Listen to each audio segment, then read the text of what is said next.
Hey guys, Metro 57, Kyle. We got a call one night, a couple months back. One of my properties that I do a lot of work on had a fire.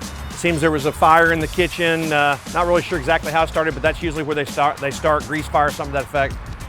We came in the first night and we put up a orange perimeter fence because we had people trying to go back into a fire damaged building, which this is the worst part. We had part at the other end, which is not a damaged part of the building, but you can't let people go back in because it's a life safety issue. So we come out the first night and emergency wise, I couldn't get fencing here to keep them out. So they had security guards on place and that kind of thing.